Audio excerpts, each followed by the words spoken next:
Hello mga kabarya, welcome again dito sa channel natin, Altcoins PH1611. Welcome sa mga bago nating subscribers na unti-unti ring na-add dito sa channel natin. Sana patuloy kayong manonood sa iba't iba naman nating mga coin review.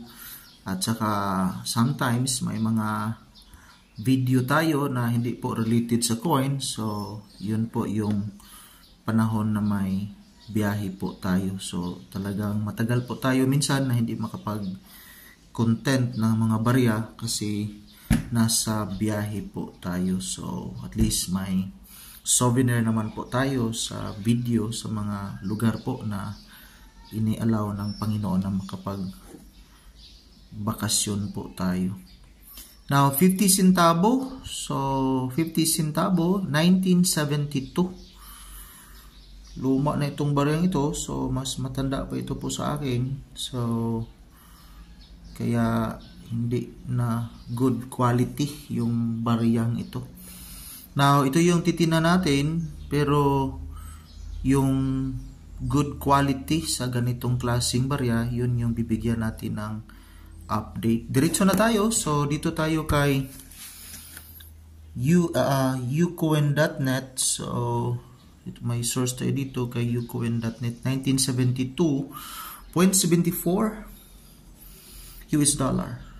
So ito yung value niya, 0.74 US dollar kay ucoin.net. So may seller na po tayo sa ganitong klaseng barya, pero nasa good quality. Dito naman kay eBay, so si eBay talaga mas halos pinakamataas po ito si eBay sa mga international selling platform sa mga barya. Yung selling value niya 50 centavo 1972, almost uncirculated tone yung barya po niya. So ito yung barya niya, 50 centavo 1972, nasa 11 US dollar yung selling value ni eBay.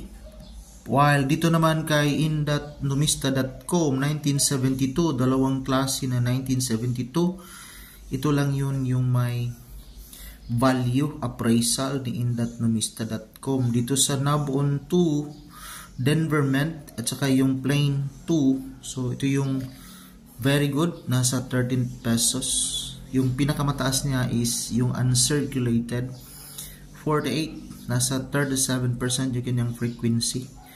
Marami kasing na-produce, so nasa 30 million examples. While itong isang klase, mababa yung kanyang very good, pero mataas yung kanyang uncirculated, nasa 59, nasa 20,517,000. So ito yung barya na 50 centimo. Tinina natin kanina yung 1972 sa ganitong klaseng barya. So yan lang po, at least may idea tayo sa mga barya na hawak natin kung alin yung may mataas na value. Enjoy and God bless.